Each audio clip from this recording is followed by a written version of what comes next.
Everyone, it's Michael. I hope you're doing well today, and I kind of have been in a Godzilla mode. I've been watching some random stuff that I've never seen before, like some of the Godzilla films I own in a small box set, and I even tried out James Bond, the Pierce Brosnan films, specifically GoldenEye. That's the only one I've watched so far. But I've been on this kick for, movies instead of TV shows, and I've kind of been taking a break from TV shows because I'm just not in the mood. And they can be good for background noise with how lengthy and how boring some episodes of shows like X-Files can be. But, it is what it is.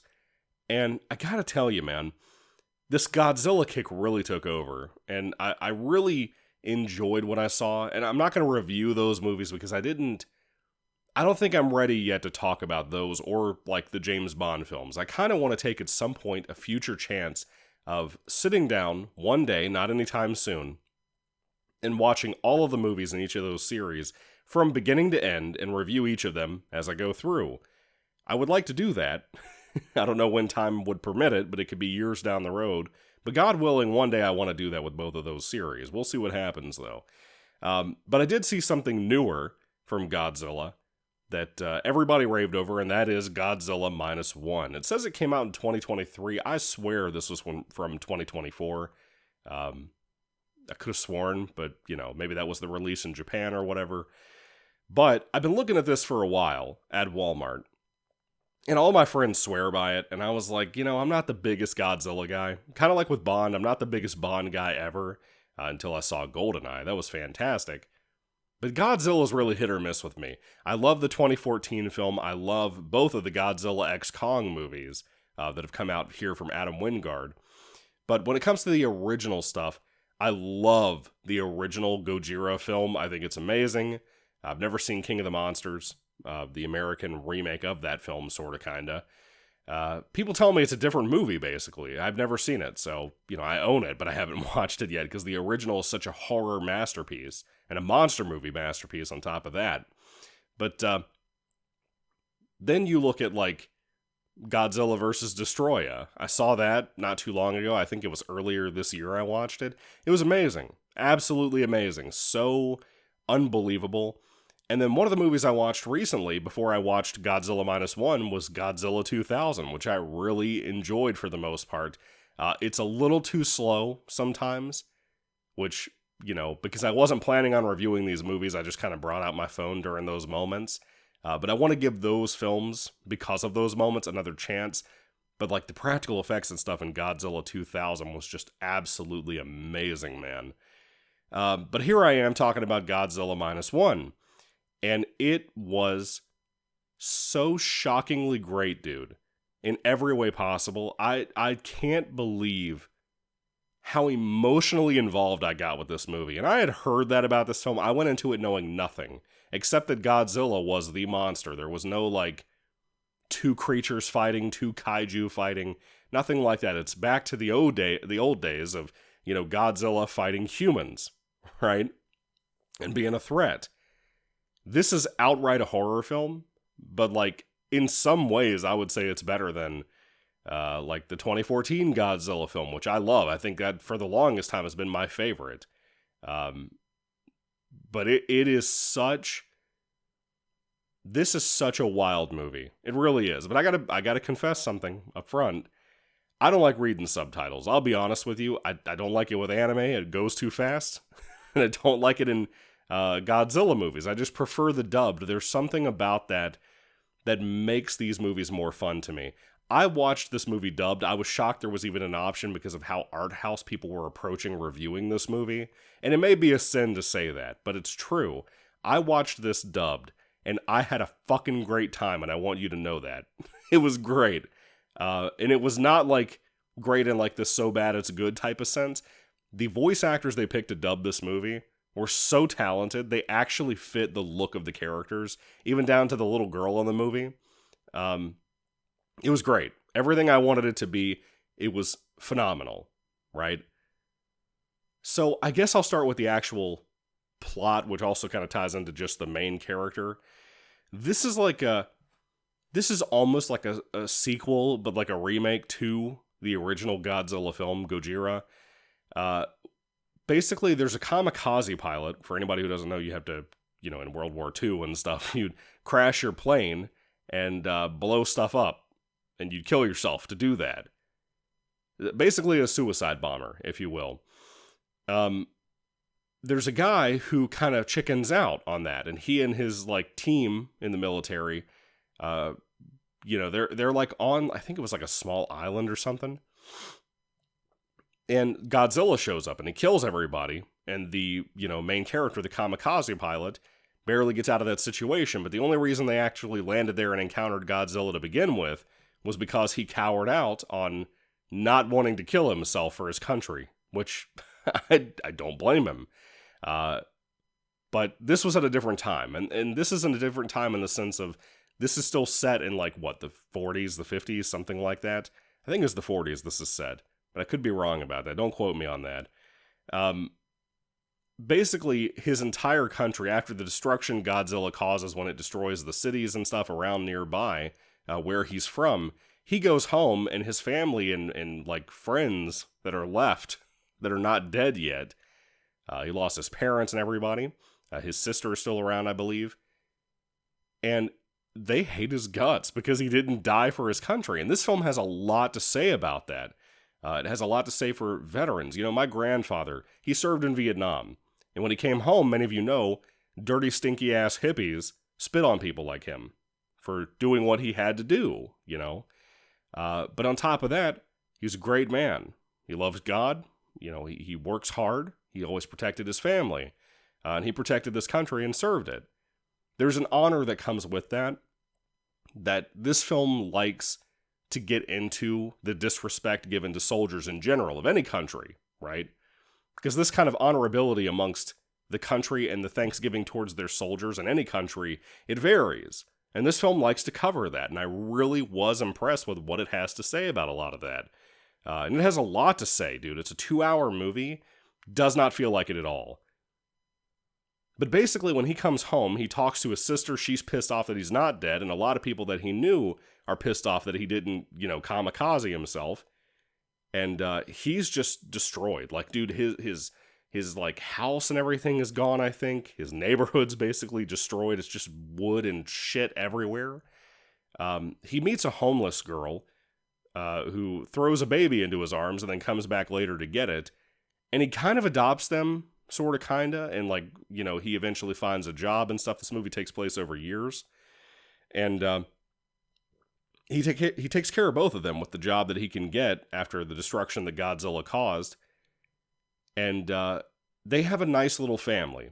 Even though he has this feel of shame for not dying in the kamikaze, pilot situation.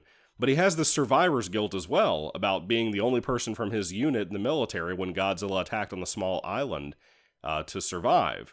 He has this guilt that lingers over this character. He claims that, every night these friends of his scream in his sleep at him, telling him to come join them, That portion of this film is so haunting, man. I love it. It's so well done, dude. It's so well done. But this becomes such an amazing character study on top of the social commentary about soldiers versus their country, but even down to the side characters in the film. Not just, the homeless girl that he kind of adopts, and then her, like, it's not her child, but, like, the random baby that they kind of take care of, too.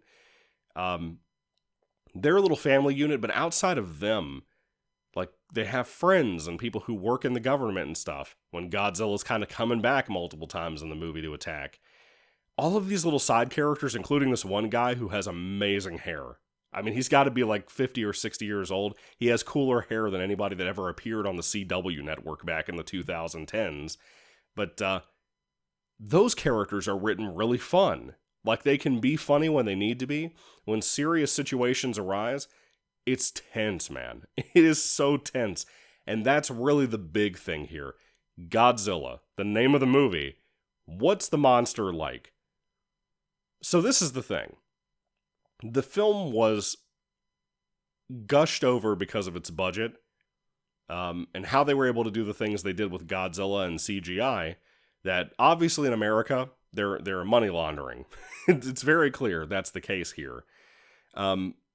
However, However, I do have to complain about this. I love the look of Godzilla in the film. I love when he uses the atomic breath, that like the spikes on his tail and stuff shoot up and then like compress down when he fires the atomic breath. That's awesome. Everything involving the design of Godzilla, the powers that he uses, I love all of that stuff. I think that stuff is amazing. It's super cool. It's super fun. I never saw like Shin Godzilla, so like I can't compare it to that at all. But this is like one of the best designs for Godzilla I've ever seen, and I miss the rubber monsters that I used to get to see in the old films that I've been kind of, watching piece by piece, like I said earlier in the video. I enjoy the rubber monster thing, especially when it looks as good as like Godzilla 2000. But people gushed over the CGI Godzilla in this film and a lot of the CGI in general. And I admit, a lot of it, especially like from the halfway point onward, that stuff, because of the emotional engagement, because of the characters, the CGI is amazing. It's super effective there. But I'm going to say this outright. The beginning of the film when Godzilla shows up on the small island for the first time and kills all those people in the military, that didn't look good. And I don't know if there's this weird bias, I suspect there is, of people that love anime defending the fuck out of Japan all the time. I love anime, and I love movies in general. Like, I don't care where it comes from, as long as it's good. But I'm going to be honest with you. I think there's a little bit of bias, like some people suspect. The CGI on Godzilla in here is not always good in that first half of the movie. It's just not. There's a damn lie telling everybody that this is perfect CGI all the time. It's not. A lot of American films have just as good of CGI, but the problem is again, the clear cut money laundering that's happening in the film industry here in Hollywood. It's there. It's been there for a while, and people are just now starting to notice, and movies like this really pointed the finger to that. Thank God for that, right?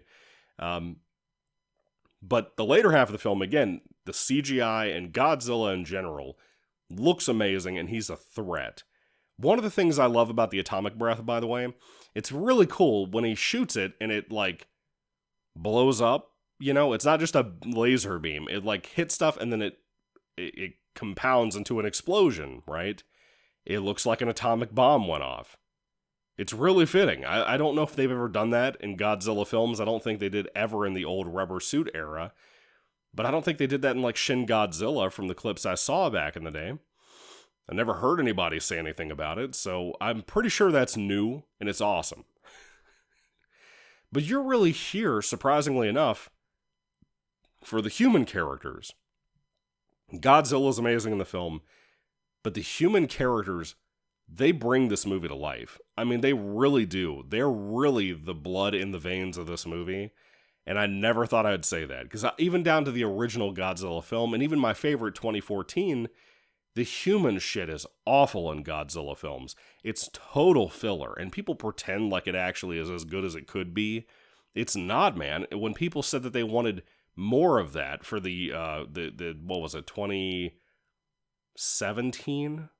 I think, 2019, whatever it was, the Godzilla King of the Monsters in the Monsterverse in the US, that was awful, because it had too much human shit in it, and it had stupid shit like Mothra. I can't stand Mothra. But, like, when people say they want more human stuff in Godzilla films, like the American, YouTuber reviewers and stuff, back when 2014 came out, they don't, I don't get Godzilla that much. I've seen more Godzilla clearly than those people did at that time. But I think it's very clear the Godzilla fandom does not give a shit about the majority of human character stuff, and neither do I. I'm not saying I want 2 hours of monster fights. I'm not saying that at all. But like some of these films I've seen from the box that I mentioned, they have like fucking fairies that show up and sing in the movies. They have things like Mothra, which I understand that, like, overseas they love Mothra. I can't fucking stand Mothra. There are movies about just Mothra in this box that I mentioned from Toho that I'm not touching. I don't give a shit about those movies. I have no reason at all in my life to spend time on those because I hate them so much. But the human character stuff in this movie, it's amazing. It is absolutely amazing, and I recommend it alone just on that.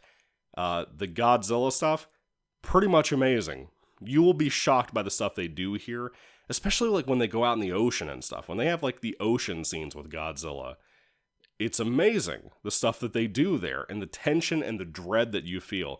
Dude, when people talked online and I would hear people say that every time Godzilla showed up and would start attacking the characters we loved in this movie, the dread that they would feel and how they wanted him to kind of go away, I felt that watching this. My wife and I were watching the rest of this movie together, because I watched most of it and then I had to stop, and then we came back later on and we were watching it together. She was so invested in this movie, and by the end of it, it made us both tear up because of how engaging and sad it is. More touching in that kind of way, but still. The family unit in this movie, they really make it. And those side characters make it. It's one of the only movies with social commentary in recent years that hasn't been some absolute stupid shit. And it's been great. I loved this, dude. Godzilla -1 easily. I would say, in comparison to my two favorites, the original movie and the 2014 movie, this is right up there. I think I like this more than the original Gojira. I think I do. I don't know, but I think I do. It is so great. I don't have words. It's baffling how good this was. So anyway, I'm done gushing over it. Everything from the music and all the other things, they're all great, just so you know. The only real complaint I have is the beginning of the film with the Godzilla CGI in the dark. Looks like shit. But outside of that, the movie's amazing. It's really, really amazing, and you owe it to yourself to watch it. So, Godzilla -1, have you seen it? Have you not? What do you think about it? If you did see it, do you love it? Do you hate it? Let me know everything you think about it down below. If you're like me and you're not really the biggest Godzilla fan ever, what did you think about this? Did it shock you as much as it did me how good and engaging this was? I'd love to hear all that down below too. So anyway, thank you all for watching, guys. God bless you all. What's your favorite Godzilla film? Recommend me some down below. Maybe one day, like I said, I'll get to reviewing all of these movies. I don't know if it'll happen, but maybe. We'll see. Anyway, thank you guys. God bless you all. Catch you later, and goodbye.